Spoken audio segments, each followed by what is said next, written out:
You're listening to Soap Dirt, the latest in television entertainment news.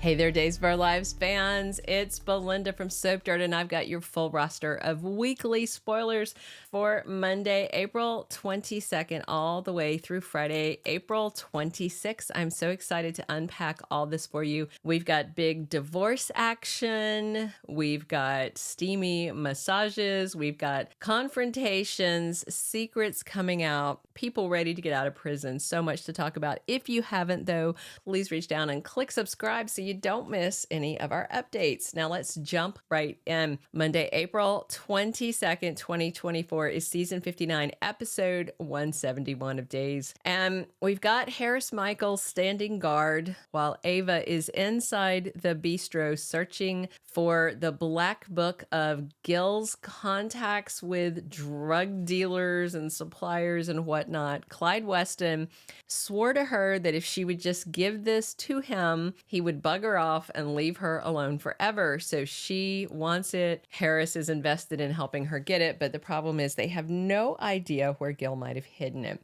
Kate is very frustrated that Lucas hasn't been just completely paroled and set free, and she vents to her husband, Roman Brady, about it.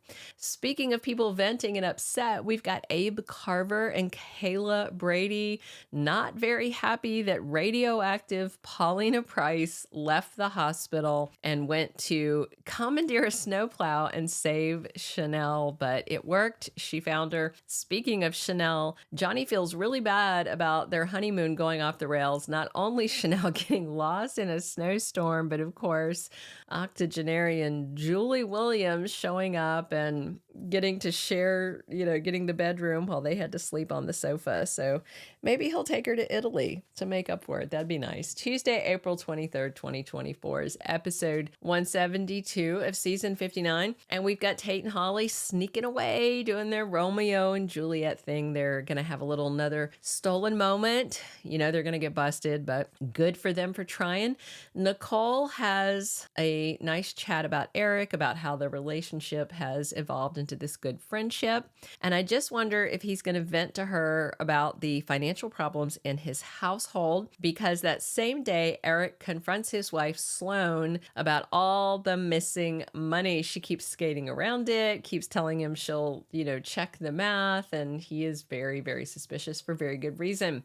Meanwhile, EJ lays into his sister, Kristen, and lets her know it's going to be him as CEO at DiMera and not her, no matter what she thinks. But we'll see what she has to say about that. And Theresa gives Alex, her platonic roommate, a massage that turns very steamy. I don't know how long they're going to be platonic.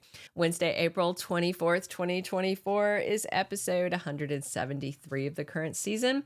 And Stephanie tells Jada that Everett did indeed sign the divorce papers. So it looks like Jada is a single woman. She's completely shocked to hear this.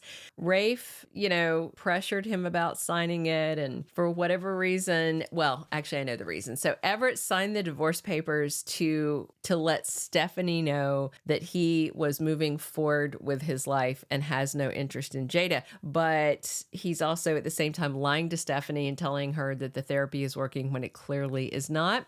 That same day, Ava and Harris are back at the bistro. They didn't find the black book. They got to go try it again. Of they're going to get busted, it seems like. And Rafe gives Stefan a very harsh warning. I'm sure it's like, oh, you got your get out of jail free card, but I'm watching you. And if you step one toe out of line, you're going to be sorry, something like that. Stefan doesn't want to deal drugs. He didn't want to deal drugs from the start. He just didn't want his wife to get killed in prison.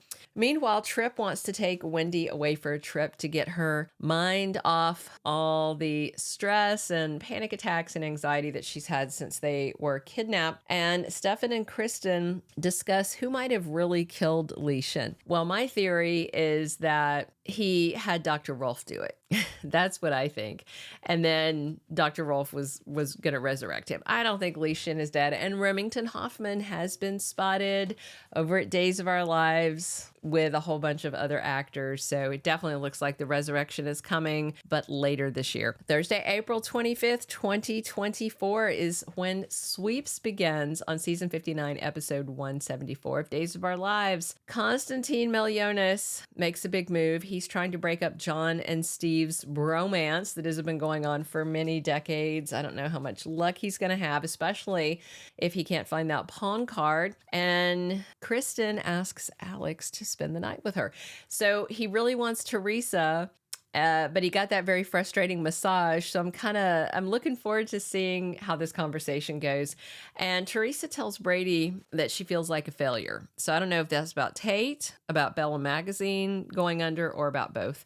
And Maggie completely floors her daughter Sarah and her son-in-law Xander when she says, oh, by the way, I'm going to marry Konstantin so he can get a green card, stay in Salem. Even though Sarah likes Konstantin and seems to be open to the idea that he's not the bad guy that Xander thinks he is, I don't think she's going to like the idea of her mother embarking on a green card marriage. Everybody that knows Maggie should be like, no, don't do it. It's a terrible idea. But he's gold digging. And my real worry is, I don't know how much money he's going to get when Maggie's alive. I did a standalone video about this. You can see it on our Days playlist or in our recent videos we released here on the main page. But I'm very worried something bad is going to happen to Maggie if she does indeed go ahead and marry that bad guy. Friday, April 26, 2024 is the second day of Sweeps, and it's going to continue through, I think, the third full week of May. Season 59, episode 175. Eric is not letting this whole missing money thing go. He is very suspicious. Looks like he follows the money trail and is stunned to find Leo living at the Salem Inn. And I presume he figures out that he's doing it on Sloan's dime because he has her credit card that he's maxed out, remember? So it's getting time where this secret's going to come out. But according to Ken Corday, Sloan's going to be able to give the baby back in such a way that doesn't reveal what they did. So interested to see how that's going to play out. I did a video about it a while back where I theorized how it could happen. Speaking of digging into things, Nicole wants to be a reporter over at The Spectator, and she goes to talk to Chad DiMera about it. She and Chad already had one conversation, but I think that would be very interesting since that would put her working for Xander, the man who locked her in a cage and forced her to marry him. A little awkward at the office when that comes out. Paulina is not very happy with her district attorney, EJ, and she chews him out for all his sketchy behavior with Stefan's criminal case and that half-assed apology that he gave to Tate at the press conference. The press conference, which, by the way, he pretty much tried to dodge. And Johnny and Chanel go apartment hunting. I think that's very, very sweet that they want to get out from under all the family drama at the DiMera mansion. We'll see how that goes. Those are all the spoilers that we have. Come back this weekend. We'll have predictions, 2-week spoilers, your brand new Days of Our Lives promo for you guys to watch. So much to talk about as we head into Sweeps Week. Thank you so much for tuning in. Subscribe if you haven't. Drop your comments on what you're happy to see happening next week, and come back every single day because we're here talking days 7 days a week. And as always, I'm Belinda from Soap Dirt. Thank you for being a loyal listener. Follow us wherever you get your podcast because you don't want to miss the next episode. Soap Dirt is on all the major podcast platforms, including Apple Podcast, Spotify, iHeartRadio, and more.